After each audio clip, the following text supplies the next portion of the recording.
This is the exciting part. We are now ready to validate your idea. What is validating your idea? It's really about taking your amazing creation and seeing what the world has to say. Well, almost. We haven't developed anything yet. We are still carrying around our prototypes. So what we're doing is we are being thoughtful about how we're implementing our resources. The first step is to take this out into the world and get some feedback before we commit resources to building this all out in code. This is why we talked about mockups. Mockups are the perfect way to take what your product will look like. Even if you have high fidelity mockups, you don't need them. Low fidelity mockups work great to just take this out to your potential customers and validate. Just get their reactions, feedback on what is important to them before you go off and build an entire product.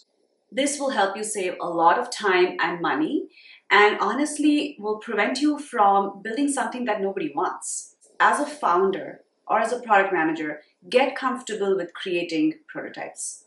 You are going to want to use these mockups for a number of reasons. Here's a few of them.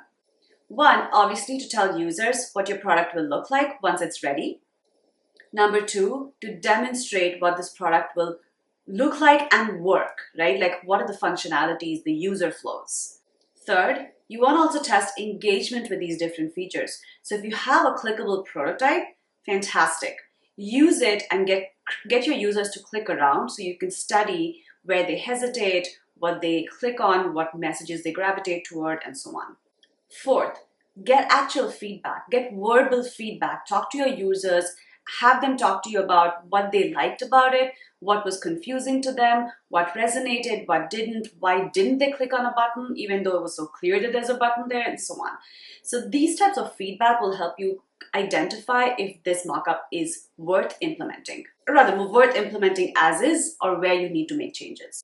And most importantly, this collective cohesive feedback will help you determine which of these features need to be built into the final version of the products and which of them you can leave out and not spend time on it at this point in time. So now with your mockup in hand, you are ready to go back to the users you spoke to during the problem identification phase. You've built a relationship with them. They are invested in seeing what you have to offer to them. They are exactly the people you want to go back to get to continue the conversation and bring them along with you on this journey. So go back and request another 30 minutes from them. Offer them something in response, right? Feel free to do that because requesting someone's time and people giving you their honest, candid feedback is invaluable for the founder. So keep it interesting for the people that you're working with. And again, keep in mind, the same principles of conducting an interview follow through here as well. So walk in with a clear objective, a prepared discussion guide with open-ended questions. And again, let the user do 80% of the talking while you are doing most of the listening and really trying to grasp what they're trying to say and draw insights from their conversation. Do not interrupt and do not guide the conversation in a way that you want them to. Let them be open about how they feel and what their feedback is. User testing is literally one of the most valuable ways of gathering feedback, especially after you have an actual product or a prototype in hand.